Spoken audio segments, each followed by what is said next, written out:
है जल जीवन मिशन, लोगों को पानी देना है, लेकिन पानी आएगा कहां से? भूजल स्तर का कितना दोहन आप करेंगे?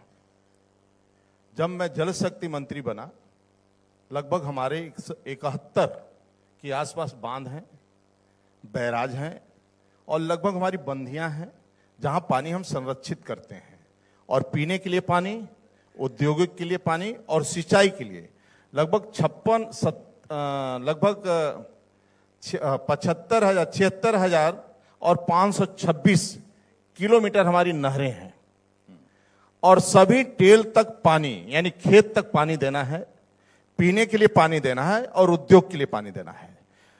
गर्मी आते आते हमारी यमुना में बिल्कुल पानी नहीं बचता है। यमुना में तो बाढ़ के समय भी पानी, जो क्षमता उसकी चलने की, जब यमुना में पानी स्थिति रहती है कि गर्मी आते आते पानी सप्लाई, गंगा जी में भी गर्मी आते आते में पीने के लिए पानी भी सप्लाई काशी उसी करना पड़ता है, तो सभी हम लिफ्ट कैनाल अपने गंगा जी में लगे हुए बंद करना पड़ता है, यानी तभी हम पानी। तो 2030 जो आने वाला हमारे सामने बहुत बड़ा संकट है।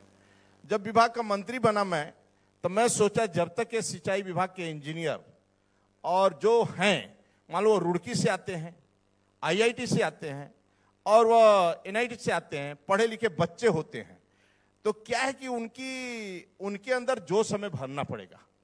उनको डांटना, फटकारना, सस्पेंड करना, निलंबित करना, यदि गलत करते हैं तो करना पड़ेगा। लेकिन मैं उनको राष्ट्रवाद समझाने का कोशिश किया। जैसे कार्यकर्ता का निर्माण होता है ना, कि कार्यकर्ता को निर्माण करिए, वो कल का पंडित दीनदयाल उपाध्याय बनेगा, उसी तरह उनको भी समझाने का कोशिश किया।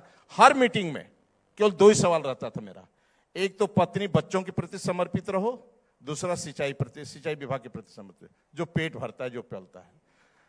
ये मैं समझाने का कोशिश किया, उसका परिणाम आज मुझे दिखाई दे रहा है, आंखों के सामने दिखाई दे रहा है। तो उसे बता भी, एक मिनट, अल्टीमेटम देने की नौबत क्यों?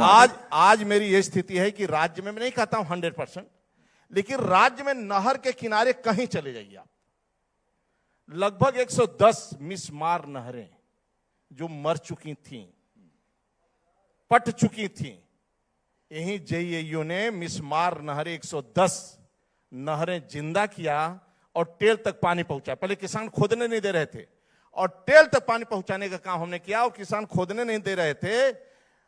जब SDM का सहयोग लेना पड़ा, अधिकारियों को, प्रशासनिक, फिर वही जब टेल तक 2 बार पानी पहुंचा उसके किसान को, तो ही किसान फिर हमारे JEI को बैठाकर चाय पिलाया। ये परिवर्तन। लेकिन ये सवाल अपनी जगह है कि जो बुंदेलखंड और विंध्य का इलाका है, मैं बस आ रहा हूं, एक सेकंड का, उसके कारण मेरे सभी 71 बांध, पहली बार जल संचय, सिंचाई, बरसात के कारण सभी बांध मेरे भरे हुए हैं, सभी हमारे बंदे, जरगो जैसा बांध भरा हुआ है।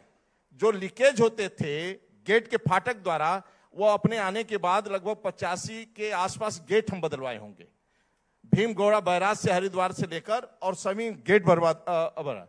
दूसरी बात, किसी JEI का मेरे राज्य में शोषण नहीं हो सकता है, ट्रांसफर में, पोस्टिंग में, किसी चीज में, यानी उसका 2 लाख 1 लाख रुपए मार्केट में नहीं खर्चा होगा। कोई ठेकेदार डायरेक्ट काम नहीं ले सकता है, जिसके कारण आज हमारे सिंचाई विभाग के पास, मेरे पास उपलब्ध है लगभग हमारी जो बड़ी परियोजना, जिसे कहा जाए मौधापाद, पहुंच, गुंता, सरयू, बाढ़सागर और अर्जुन सहायक, ये परियोजना कंप्लीट होने के कारण जो 2 लाख बीघा थे जमीनें, वहां पर 5-5, 10-10 लाख, 15 लाख रुपए बीघा जमीनें हो गई हैं, और जल स्तर ऊपर उठा। तो सिंचाई की बात आपने कही, मैं कह रहा हूं कि ये जो पेयजल वाली योजना है, आपने कहा कि भाई विंध्य और बुंदेलखंड में, आप कह रहे हैं कि आपके अल्टीमेटम के बावजूद, डेडलाइन के बावजूद काम पूरा नहीं हो रहा। लगभग 97,007 के आसपास ग्राम सभाएं हैं,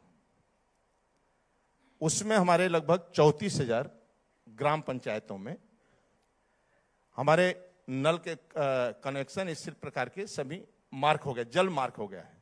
26,000 गांव में हम सप्लाई देते हैं। अब बताओ, 30,000 टंकियों में से जो 38,000 टंकी बनना है, लगभग 20,000 टंकी हमारी कंप्लीट हो गई है, शेष टंकियों का निर्माण चल रहा है। 20,000 टंकी में से 3-4 टंकी या तो गिरी होंगी या थोड़ा चेक हो रहा होगा। आप बताइए, बड़ी से बड़ी परियोजनाएं, चाहे अंतरिक्ष कुछ भी हो, कितनी बार होता है, इसको और मॉनिटरिंग में करवा रहा हूं, चेक भी करवा रहा हूं, और ये भी नोट कर लीजिए, 10% कॉन्ट्रैक्टर का रोक कर रखा हूं।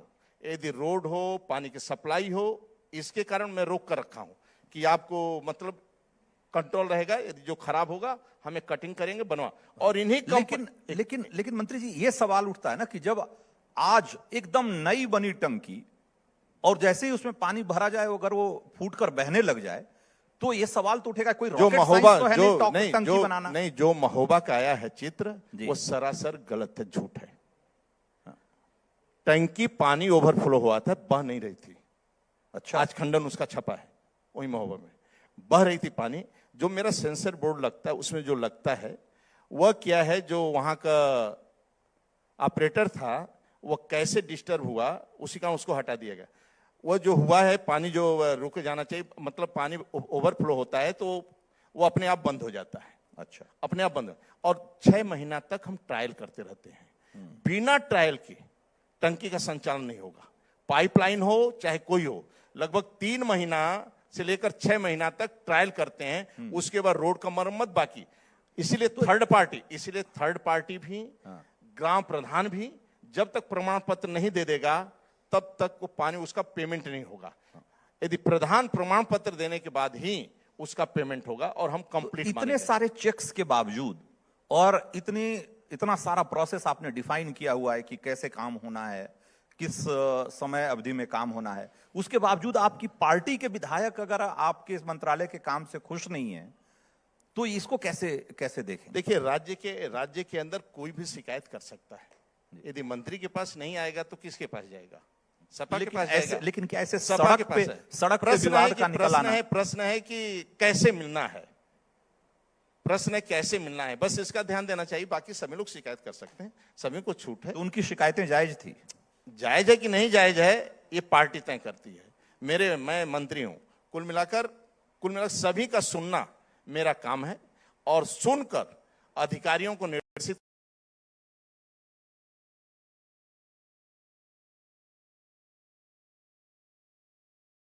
आप उत्तर प्रदेश में पता कर सकते हैं, ये सिंचाई विभाग जल जीवन मिशन मेरा नहीं है। एक सिंगल व्यक्ति का मैं पोस्टिंग नहीं करवा सकता हूं, न मैं स्वयं ट्रांसफर कर सकता हूं, न उसमें भर्ती करवा सकता हूं किसी कंपनी से, न किसी व्यक्ति को भर्ती करवाया, न किसी को सबलेट दिलवा सकता हूं, न 1 रुपया मेरे शरीर पर खर्चा हो सकता है। तो लेकिन लोग कह रहे हैं कि भाई ये नल जल मिशन जो है, हर घर जल का जो मिशन है, ये तो ठीक है, कब पूरा होगा नहीं होगा उस पर भी हम आगे बात करेंगे उसके डेडलाइन पे। लेकिन लोग कह रहे हैं कि इसके चक्कर में सारी सड़कें खुद गई है और उन सड़कों की सुध लेने वाला कोई नहीं है। नहीं, तो कहते हैं कि माया मिली ना राम वाली बात। मैं कहां कर रहा हूं? सब पानी तो मिली नहीं सड़क, और मैं कहां कर रहा हूं? 1,99,000 सड़कें खोदी गई, 1,93,000 सड़कें मोटर बेल्ट में। जब तक कंप्लीट टंकी का सप्लाई पानी नहीं होगा फिर वो मैं पूरी पक्की करते हैं, बाकी पार्ट देते हैं, उसको बनाते हैं और सब। देखिए कि बहुत बड़ा काम है ना, छोटा मोटा काम नहीं है। ये माननीय मोदी जी का बहुत बड़ा सपना था। लेकिन आपके पास बजट भी तो बहुत केंद्र राज्य नहीं, केंद्र राज्य और संयुक्त प्रयास करने के बाद आजादी से लेकर 17 तक 1,19,000 घरों में नल कनेक्शन दे पाया था। आज 2,67,00,000 में से 2 करोड़ 43 लाख घरों में नल का कनेक्शन मैं दे चुका हूं। ये बहुत बड़ी योजना। तो आज और आज वही मैं कह रहा हूं, इतना देने के बाद भी मैं कह रहा हूं कि 75 गांव में से 26 ग्राम सभाओं में ही 26,000 ही ग्राम सभाओं में नल का पानी मैं सप्लाई कर दे रहा हूं। अभी बाकी करना है। आज तो इसी मंच से आज क्या आप कोई आश्वासन या कोई ये करना चाहेंगे कि ये जो हर घर, जैसे कि था ना कि देश का आखिरी गांव भी अब विद्युतीकरण से मतलब जुड़ गया, विद्युत से जुड़ गया, ये भी अंतिम इसी ढंग से पानी बेंद बुंदेलखंड स्वच्छ पानी पहुंच जाएगा। बेंद बुंदेलखंड से स्वच्छ पानी पहुंच जाए। देखिए, आज उत्तर प्रदेश के लिए क्या टारगेट है? पूरे उत्तर प्रदेश में पानी पहुंचेगा, तभी तो योजना शुरू हुई है जी। ये योजना इसलिए शुरू हुई है कि सभी के घर तक पानी देना है भाई, और एक हर घर तक पानी पहुंचेगा और सभी को इसमें लगना है। देखिए क्या है इसमें लगना, होता क्या है, मैंने 10 गली पूरा कर दिया, मान लो 10 घर में पानी नहीं पहुंच रहा है, तो 10 घर वाले तो बोलते रहेंगे, लेकिन वहां 600 घर वाले नहीं कहेंगे पानी आ रहा है, तो वह 10 घर वाले दिखाई देते हैं। जैसे वह गली का रोड पूरा पक्की कर दीजिए, 2 घर छूट गया, 2 घर छूट गए, आपने 100 मीटर सीसी नहीं बढ़ाया, तो 2 ही घर वाले चिल्लाते रहेंगे, सुबह से शाम तक एप्लीकेशन लेकर घूमते रहेंगे, और वो बाकी गांव, बाकी शहर में जितने हैं वो कौनों नहीं निकलेंगे कि हमें पानी दे। जैसे कोई चैनल वाला पहुंच जाए ना, तो केवल चैनल पहुंचने के बाद कहेंगे वो 2 ही घर चिल्लाते रहेंगे पानी नहीं आ रहा है, बाकी 600 घर कहेंगे, वो कुछ बोलेंगे नहीं, घर के बाहर नहीं निकलेंगे, और उनके बाद पहुंचने के वो भी बंद हो जाएंगे। ये प्रॉब्लम आज के डेट में, आप देख रहे हैं ट्रेन से पानी आता था, आज बुंदेलखंड में आपको कोई घड़ा लिए नहीं मिलेगा। कोई योजना हमारी जो चौपट है, मान लीजिए गुस्सा, और सबसे नोट कर लीजिए बड़वार झील, जहां पर मैं पानी कभी भर नहीं पाता था, उसको भरने के कारण 20-20 साल बाद पानी, पनाही टैंक हमारा है, जो सीवेज रिसर्च ये होता था ना, आज ये डैम हमारे सब भर गए हैं। चित्रकूट हुआ, ललितपुर हुआ, ये सब इलाका में, इसी कारण मेरा भर गया है। और आज उसी का परिणाम है कि सिंचाई विभाग में यही अंकी टंकी का थोड़ा अपना दिखाई देता है, लोगों का नजर है कि कॉन्ट्रैक्टर हैं, बड़े सप्लायर हैं, सब बड़े बड़े वो हैं, तो मैं ज्यादा मतलब भी नहीं रखता हूं, केवल चेक करता रहता हूं। दूसरी इनकी मॉनिटरिंग, और जो भी इसमें गलती और जो दोषी पाएंगे, लगभग समझ लीजिए 4-5 इंजीनियर नौकरी से हटा दिए गए हैं, सैकड़ों के लोगों के खिलाफ जांच बैठी, सच में कई कंपनियों को 7 से 10% पैसा काटा गया, निलंबित किया गया, FIR दर्ज किया, जेल भेजने की नौबत। आज भी यदि पूरा नहीं होगा तो FIR दर्ज होगा, जेल भेजना पड़ेगा, तो उस कंपनियों को जेल में भेजा जाएगा। तो स्वतंत्र देव सिंह जी, आज हम लोग 2026 में हैं और 2027 की लड़ाई मतलब अब बहुत दूर नहीं रही, और आप सरकार के साथ साथ संगठन में भी एक लंबे समय से सक्रिय रहे हैं, तो बहुत सारे सवाल जो आज की तारीख में लोगों के जेहन में आ रहे हैं कि क्या 2027 की लड़ाई 2022 में, जैसे आपके नेतृत्व में अध्यक्ष के तौर पे आपने जिस तरह की लड़ाई लड़ी और जिस तरह की जीत दर्ज की, वैसी होगी, या उसका परिणाम भी ये 2024 के लोकसभा चुनाव की तरह होगा? मतलब ये एक सवाल लोगों के मन में उठ रहा है। संगठन के देखिए, मेरे पास ईमानदार नेतृत्व है, परिश्रमी नेतृत्व है, परिश्रम की पराकाष्ठा करने वाला नेतृत्व है। भारतीय जनता पार्टी के कार्यकर्ता केवल राष्ट्रवाद के लिए जीते हैं, अपने पार्टी के लिए जीते हैं, और विकास लोगों के घर तक दे रहा हूं। आज गांव का व्यक्ति पैर जमीन पर रखता है तो सीसी सड़कें मिलती है, उसके गांव से तहसील को जोड़ दिया है, तहसील से जिला को मैं जोड़ दिया, और जिला को राजधानी से दिल्ली को जोड़ दिया। हमारे पास ट्रेनों का जाल है, सड़कों का जाल है, एयर कनेक्टिविटी है, और भूख से कोई सो नहीं सकता है। जब गर्भधारण महिला मां करती है तो उसको पोषण आहार भी देते हैं, जन्म के बाद उसको अन्नप्राशन भी करवाते हैं, बड़ी होती स्कूल के लिए, छोटी सी बच्ची बड़ी होती थी स्कूल जाना तो उसको जूता मोजा सब फ्री, मध्याह्न का भोजन फ्री। थोड़ा और बड़ी हो जाती है तो साथ ही भी मुख्यमंत्री योजना से होता है, माननीय मुख्यमंत्री के नेतृत्व में होता है, और डीएम सब व्यवस्था करती है, यानी बारात की व्यवस्था, घोड़े की व्यवस्था, दूल्हे राजा की व्यवस्था, और सब कुछ, यानी सब कुछ भंडारा से लेकर भोजन व्यवस्था से लेकर साड़ी चूड़ी पायल खरीदने तक जिला अधिकारी जिले का करते हैं, और पुलिस वाले सुरक्षा व्यवस्था पूरा देखते हैं, और डीएम और प्रशासन के लोग और मंत्री लोग उस शादी विवाह में जाते हैं। और आज भोजन उनको फ्री में अन्न मिलता है, डबल इंजन सरकार आदि मोदी जी योगी जी की। तो जनता जनार्दन का संपूर्ण विश्वास है और एक तरफा विश्वास है। मैं आपको पूर्ण विश्वास देता हूं। अखिलेश यादव ऐसा क्यों कह रहे हैं बार बार कि भाई ये डबल इंजन की सरकार तो है, इंजन तो छोड़िए, यहाँ तो डब्बे भी आपस में टकरा रहे हैं, क्या कहना चाहते हैं? देखिए, सपा पीडीए कहीं कहीं की, मेरे को आपसे मैं पूछना चाहता हूं, लोग जातिवाद की बात करते हैं, पीडीए की बात करते हैं, ये करते हैं। आज शहर में 1 करोड़ कमाने वाला व्यक्ति भी अपने भाई का 2 बिस्वा जमीन बंटवारा करने जाता है। कहां गई जातिवाद? पार्टी चलाएंगे लेकिन परिवार के भी एक सदस्य को कुछ देंगे नहीं। हाँ, केवल पीडीए की बात करेंगे, जातिवाद की बात करेंगे और कुछ करेंगे नहीं जात का। शहर में कमाने वाला हो चाहे वो हो, कोई भी हो, भाइयों को लूटना है, जाति तो दूर रही, जात के नाम पर नेतागिरी करना है। दूसरी बात हुआ कि भारतीय जनता पार्टी आपको जो दिखाई दे रहा है, क्यों नहीं, भारतीय जनता पार्टी नहीं है। लाखों कार्यकर्ता इतने हैं राज्य के अंदर जो दुकान पर बैठते हैं, चुनाव में 15 दिन सक्रिय होते हैं और कमल के लिए काम करते हैं और निकल जाते हैं। और भारतीय जनता पार्टी का कार्यकर्ता जहां खड़ा होता है वहां जाति खत्म हो जाती है, केवल एक ही वाद रहता है, कार्यकर्तावाद और राष्ट्रवाद। हाँ, राष्ट्रवाद कार्यकर्ता तो ठीक है, लेकिन सवाल तो नेतृत्व पे है, सवाल तो नेताओं को लेकर है कि नेताओं में आपस में नहीं पट रही। नहीं, सभी भारतीय जनता पार्टी को मां समझते हैं और मां के लिए एक है। व्यक्तिगत आपका इंटरेस्ट हो सकता है, आप मंत्री बनना चाहते हैं, आप विधायक बनना चाहते हैं, तो स्वाभाविक आप टिकट को मांगना चाहिए। वहां 10 मांगते हैं टिकट, और आपको जल शक्ति मंत्री लेना है कि पीडब्ल्यू मंत्री लेना है, क्या बनना है, ये तो आपका चलता रहेगा। महत्वाकांक्षा व्यक्ति को होना चाहिए, उसमें बुरी क्या है। लेकिन जब जब संकट भारतीय जनता पार्टी और भारतीय जनता पार्टी को अपना मां समझते हैं, यदि ऐसे होगा, अब तो राज्य को देखा है आपने, गुंडागर्दी पराकाष्ठ, 5 बजे के बाद बेटी नहीं निकल सकती शहर में, सपा शासन में ट्रैक्टर खेत पर रखा चोरी हो जाता था, आज फावड़ा भी चोराने में लोग डरते हैं। और रात तो छोड़िए, रात भर बेटियां चलती हैं, रात भर घूमे, अपनी मां के साथ शादी में जाए, चाहे कहीं जाए, वो अपने को सुरक्षित महसूस करते। जेवर पहने हुए बुंदेलखंड में तो जेवर, सभी बारात में सभी महिलाएं बुंदेलखंड में जेवर पहनकर शादियां में आती हैं, अधिकांश महिलाएं। तो कोई रात में किसी को दिक्कत नहीं होता है।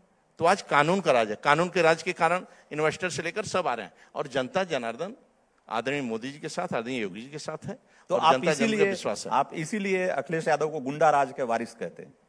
गुंडा राज नहीं, ये लूट लेंगे भाई राज्य। अच्छा। ये इंतजार कर रहे हैं जिसकी आप कल्पना नहीं कर सकते।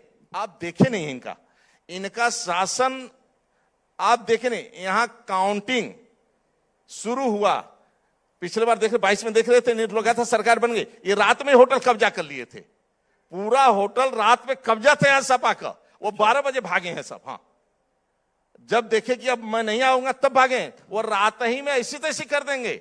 अभी ये जो मरे हैं इनको समझिए कि मर गए हैं, अभी छिपे हुए हैं। जैसा काउंटिंग आया और जैसा उनका लीड हुआ, उसी समय प्रयागराज से मऊ से लेकर रामपुर तक आप देखना, सत्ता हिम्मत नहीं है। मतलब एक ही रात में आप सोच रहे हैं लोग मर गए हैं, मैं जानता हूं ना। लेकिन वो तो कह रहे हैं कि भाई हम लोकतंत्र बचाने निकले हो, तो संविधान की बात करते हैं, संविधान की प्रतियां लेकर रैलियों में जाते हैं, हर मंच से संविधान की कॉपी लहराते हैं कि भाई हम ही संविधान सपा कांग्रेस की बात करते हैं। कोई पार्टी है, कोई दल है? ये दल केवल भारतीय जनता पार्टी है। अच्छा, जो लोकतंत्र के आधार पर चलती है और कार्यकर्ताओं के दम पर चलती है पार्टी, और कार्यकर्ताओं के बूते पर चलती है पार्टी। लेकिन रामनवमी से अखिलेश यादव ने ऐलान किया है कि वो पीडीए यात्रा शुरू करेंगे और नोएडा से इसकी शुरुआत होगी, और कह रहे हैं कि बाजी पलट के रख देंगे। कुछ भी करें, कोई फर्क पड़ने वाला नहीं, राज्य के अंदर कोई फर्क नहीं पड़ने वाला। हमारे पास ये कॉन्फिडेंस हमारे मैं कार्यकर्ताओं को दम जानता हूं। कार्यकर्ता जहां खड़ा हो जाता है वहां केवल 2 ही वाद रहता है, 2024 एक कार्यकर्तावाद और दूसरा राष्ट्रवाद। हम लोग तो हर जगह चुनाव में जाते हैं, हर जगह चुनाव में ड्यूटी लगती है। जैसा हम लोग पहुंचते हैं वहां जाति फुर हो जाती है, केवल राष्ट्रवाद और कार्यकर्तावाद। और कार्यकर्ता अपने दम पर चुनाव देता, नेता का विश्वास, लेकिन मैं इतने कॉन्फिडेंस से आप ये बात कह रहे हैं, लेकिन ये आत्मविश्वास होने के बावजूद 2024 में जिस तरह का प्रदर्शन रहा बीजेपी का, क्या आपको लगता है कि वो इसकी उम्मीद थी आपको इस तरह की? अब उसकी चर्चा करने की जरूरत नहीं है। 2027 मेरा होगा, भारतीय जनता पार्टी का होगा, और सरकार हमारी होगी, और केंद्र में हमारी सरकार है। भले प्रदर्शन थोड़ा कमजोर है, लेकिन केंद्र में हमारी सरकार है, और सरकार हमारी बनी। आज गरीबों की सेवा हो रही है। आज मेरे को बताइए, आज केंद्र में आदरणीय मोदी जी, एक चाय बेचने वाला देश का प्रधानमंत्री है। 10 साल कांग्रेसियों ने लूटा देश के गौरव अटल बिहारी वाजपेयी। सदन में सोनिया कहा कि निकम्मा और भ्रष्ट है।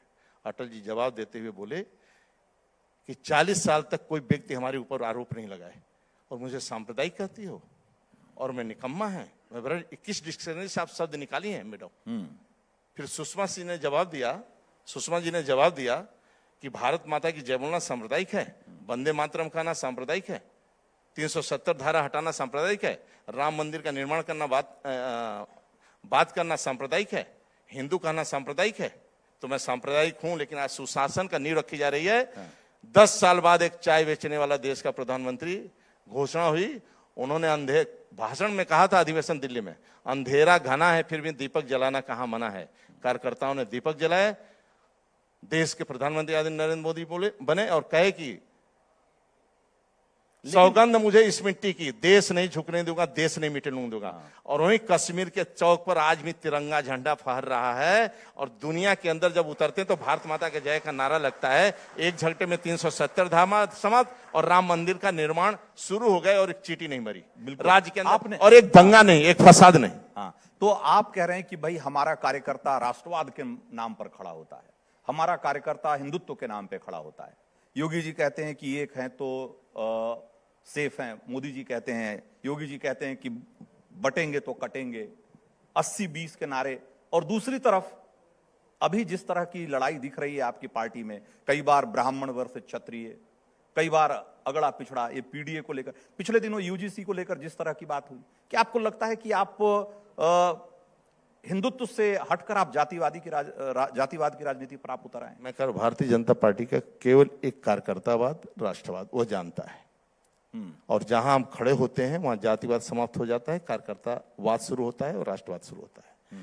और विकास यही हमारा एजेंडा है। पंडित दीनदयाल उपाध्याय जी से ही जो एकात्म मानव दर्शन, अंत्योदय जो दे गए हैं, जो कार्य पद्धति हमें दे गए हैं, उसी आधार पर हम लोग काम करते हैं। और उसी आधार जब हमारी सरकार केंद्र में, देश के गौरव अटल बिहारी वाजपेयी, आज आदरणीय नरेंद्र मोदी, केवल गरीबों के कल्याण के लिए, गरीबों के विकास के लिए, और उत्तर प्रदेश आदरणीय मोदी जी, योगी जी, समझ लीजिए एक जनता जनार्दन को कुछ हो जाता है ना, उनकी इच्छा रहती है कि हर व्यक्ति को सुविधा उसके घर तक पहुंचे। नींद नहीं आती भाई, नहीं, मेरा नींद नहीं आती है। मेरा सवाल है कि क्या आपको लगता है, क्योंकि आप संगठन के में से जुड़े रहते हैं और लगातार उसके नब्ज टटोलते रहते हैं, क्या यूजीसी के मसले ने क्या ये हिंदुत्व एकता का जो आपका एजेंडा है उसको कमजोर किया है? जो विषय आपने उठाया, जो विषय उठाया, चाहे पेपर, ये पेपर में छपते रहते हैं कि विधायक बैठे, वो विधायक बैठे, ये विधायक बैठे, छपते रहते हैं। ये सभी एक लक्ष्य के लिए काम करते हैं और राष्ट्रवाद के लिए काम करते हैं, भारतीय जनता पार्टी की मजबूती के लिए काम करते हैं। पंक्ति के अंतिम व्यक्ति को मान मिले, सम्मान मिले, भरपेट भोजन मिले, रहने को छत मिले, चिकित्सा शिक्षा सुविधा हो, इसके लिए काम करते हैं। ये दो कहाँ बैठ रहे हैं, तीन क्या कर रहे हैं, ये चलता रहता है। लेकिन आप नोट कर लीजिए, मुझे पूर्ण विश्वास है कि भारतीय जनता पार्टी का कार्यकर्ता राष्ट्र, और वो जानता है कि मैं हूं तभी तक ये राष्ट्र भी मजबूत है। बाकी तो लूटने के लिए आए हैं सब पार्टियां, अधिकांश पार्टियां लूटने के लिए आए हैं। अच्छा, तो आप मंच से विकास की बात करते हैं, लेकिन जब चुनाव में जाते हैं तो लोग कहते हैं कि आप लोग एकदम हिंदू मुसलमान पे उतर आते हैं, उसके अलावा आपका कोई एजेंडा चलता नहीं है। और कह रहे हैं कि भाई इस बार चूंकि अयोध्या का मसला हल हो गया तो आपने एक नया मसला खड़ा कर दिया, संभल का। क्या नहरों में पानी पहुंच रहा है मुसलमान हिंदू? 200 आवास देते हैं शहरों में, एक एक गलियों में, हिंदू मुस्लिम। आयुष्मान का कार्ड हम दिए हिंदू मुस्लिम, शौचालय दिए हिंदू मुस्लिम, किसान सम्मान निधि हिंदू मुस्लिम। कोई वोट दे या न दे, फिर भी विकास सभी के लिए है और सभी के घर तक है। सबका विकास और सबका साथ, और सभी को विश्वास लेकर हम विकास करते हैं। हम लोग हिंदू मुस्लिम लोग करते हैं, लोग खुराफात करते रहते हैं। आज बम नहीं फट रहा है तो सभी सुरक्षित हैं, दंगा नहीं हो रहा सभी सुरक्षित। सभी हिंदू मुस्लिम के माता पिता सोचते हैं हमारी बेटी सुरक्षित रहे, स्कूल जाए, पढ़ाई करे। ये गुंडों और मौलवियों और दंगा के चक्कर में कोई नहीं पड़ता है। सब पढ़े लिखे जितने हैं, और ये मतलब आज सभी भारतीय जनता पार्टी की प्रशंसा करते हैं, साथ में आदरणीय मोदी जी की प्रशंसा करते हैं, आदरणीय योगी जी की सब प्रशंसा करते हैं। नहीं तो योजनाओं में तो आप कह रहे हैं कि सबका साथ सबका विकास, लेकिन जब नैरेटिव की बात होती है, जब मंच पर खड़े होकर आप और आपके नेता बात करते हैं, तब ये 80-20 का नारा क्यों उछाला जाता है? तब ये बटेंगे तो कटेंगे का नारा क्यों उछाला जाता है? ये लोग समझना चाहते हैं कि भाई ठीक है, आपकी योजनाएं तो समावेशी है, आप कह रहे हैं कि हम तो सबके लिए आयुष्मान क्या है, गुंडों मवालियों से होशियार रहो, मतलब उनके चक्कर में नहीं पड़ना है। हाँ। उनके चक्कर में नहीं पड़ना, उनसे होशियार रहो। लेकिन पढ़े लिखे मुसलमान हिंदू वो समझते हैं देश मेरा है, वो जानते हैं पाकिस्तान में क्या हो रहा है, वो जानते हैं बांग्लादेश में क्या हो रहा है। लेकिन यहाँ के पढ़े लिखे लोग जो मुसलमान इस राज्य से, देश से प्रेम करते हैं, वो सभी साथ में। हाँ, और आपके साथ रहते हैं। लेकिन आपको वोट तो नहीं मिलता। अब तो ये निर्णय अगर आपके साथ हैं तो आपको वोट भी मिलना चाहिए। हो सकता है 27, आखिर क्या वजह है कि आप, हो सकता है 27 में एक तरफा देते सब। अच्छा।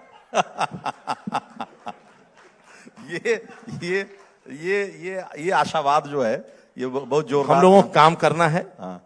काम इसलिए करते रहते हैं, आज नहीं तो कल प्रसन्न होगा, कल नहीं परसों प्रसन्न होगा। लेकिन सेवा करते, काम करते रहिए। हाँ। तो 2027 के लिए आप संगठन को बहुत करीब से देख रहे हैं, और आप तो कह रहे हैं कि जिस कॉन्फिडेंस से आप यहां बात कर रहे हैं, 2027 के लिए क्या आंकड़ा रहेगा आपका? मैं गारंटी से कहता हूं 300 पार करेंगे। हर हालत में हम पार करेंगे। जो वातावरण अभी दिखता है या कैसे दिखता है, लेकिन मुझे पूर्ण विश्वास है कि जनता जनार्दन ने जानती है कि ये आएंगे तो क्या होगा, ये हैं तो क्या हो रहा है। आज किसी गांव में चले जाइए, किसी गली में चले जाइए, किसी महिला से पूछ दीजिए माइक लगाकर, गांव में जो कुछ नहीं जानती है और गांव में, वो माननीय मोदी जी, माननीय योगी जी को छोड़कर किसी के नाम नहीं लेगी।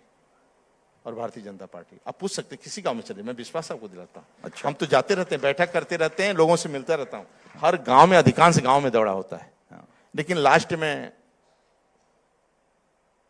हर गांव में तो क्या है, लास्ट में नहीं,